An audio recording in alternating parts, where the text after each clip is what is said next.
the next would be your clitoris.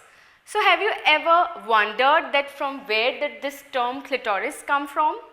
So it has a Greek or Latin origin in which the clit means the heel. So clitoris, the name came because it has a resemblance to the heel like this.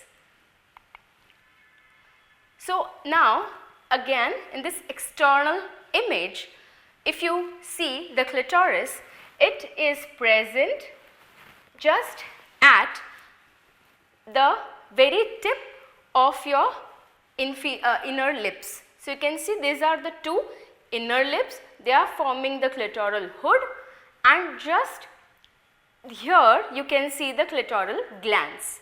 Now whatever we are seeing over here is just the tip of the iceberg. Majority of the times we believe that clitoris is a very small pinpoint type of a structure, but that's not true. It is just the tip of the iceberg. The clitoral structure is very well developed and has multiple intricate structures. So let us see the clitoris as a whole. In this image, you can see the whole clitoral structure, starting from the glands of clitoris. So whatever we have seen so far in the external structure is just the glands of the clitoris. Now the clitoris and the penis, they are having the same developmental origin. That means they are being formed by the similar types of cell. And the way the penis has the glands, similarly this is the glands of the clitoris, which is covered by the hood of the clitoris. Behind the glands we have the shaft of the clitoris, similar to the shaft of the penis, and then you have the legs of the clitoris. So the legs of the clitoris are also known as the crux of the clitoris or the crura of clitoris. So let us see once again the glands, the shaft and the legs of the clitoris. And just inside the legs, if you can see two balloon like structures on both the sides. So these are the bulb of vestibule, or you can also call them as the clitoral bulb. So this balloon type of structure on the either side, they are called the bulb of vestibule or the clitoral bulb. And during a sexual activity, each and every part of the clitoris is involved in giving pleasure to its owner. So the only function of clitoris is to give the sexual pleasure to the owner. This clitoral structure has multiple blood vessels into it. So during a sexual activity, the legs, the shaft and even the glands gets full with blood with the help of your vaginal muscles.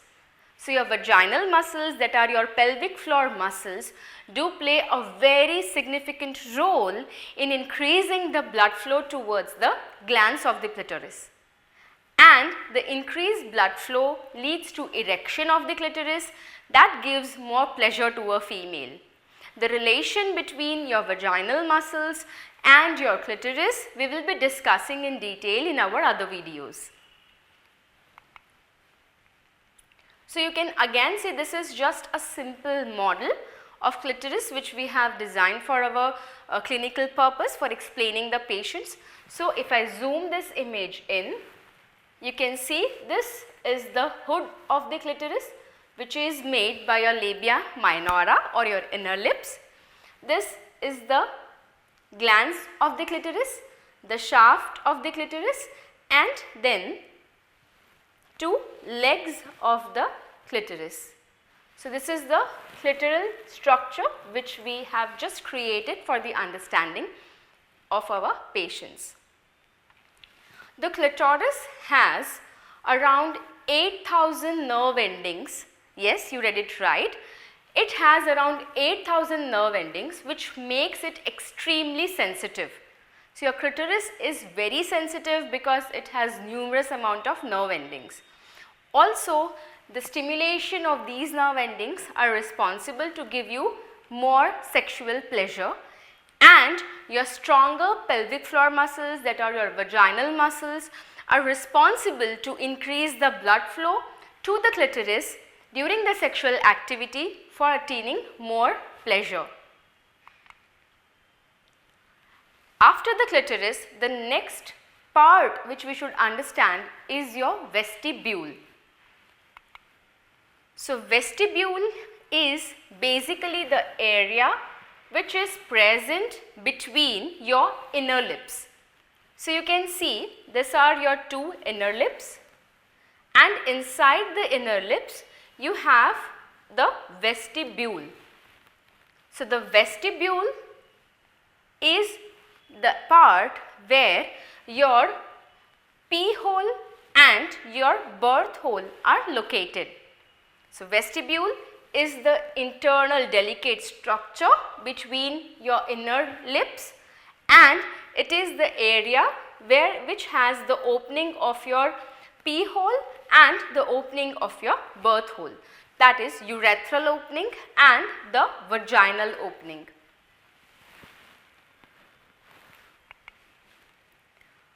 Now, the first, urethral opening.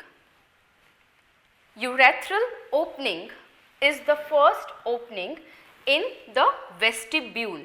So, this is the vestibule and this is the urethral opening. So, or your pee hole, that is the first hole in a female genital structure. So, this is the part from where you pee. It is present, your urethral hole or the pee hole is present between the vaginal hole and the clitoris. So, it is present above your vaginal hole. The next is your vaginal opening. So, the structure which we are seeing in the vulva, this area is also not the vagina, it is just the opening of the vagina. You can see here. So, the inner lips has the vestibule, and in the vestibule just beneath your urethral opening you have the vaginal opening. So, this is just the opening of the whole vaginal canal, it is not the vagina. So, the birth hole or the vaginal opening is responsible for pushing the baby out, or it is the birth door. So, from the area from where the baby comes out during childbirth, that is the same hole from where the blood comes out during menstruation, and also the penis penetrates during the sexual activity. So, if you are using tampons, cups or any suppositories through the vagina, you are inserting it through the vaginal opening, and your vaginal muscles, that are your pelvic floor muscles, are guarding this vaginal opening.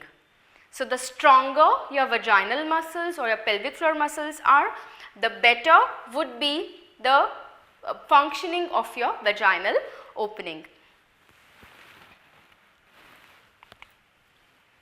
The Bartholin glands, or medically known as the greater vestibular glands. These are the glands which are present near your vaginal opening.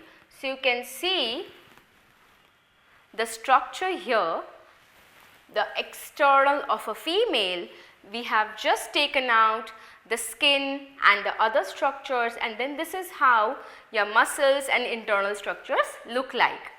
So, this is the tiny vestibular gland, or you can say the Bartholin gland, which is responsible for lubrication, or which is responsible for making your vagina wet during sexual activity. So, these Bartholin glands are present on both the sides of your vaginal opening. So, they are present on the right side and the left side, and they open inside the vagina. During sexual activity, these glands will pump the fluid or the lubricant inside the vaginal canal, making it wet and ready for the sexual penetration. Your vaginal muscles, that are your pelvic floor muscles, are also responsible in the functioning of your Bartholin's gland. So, we will be discussing the role of your vaginal muscles on the sexual activity or during the sexual activity in detail in our other videos, where we will be discussing about all these structures again.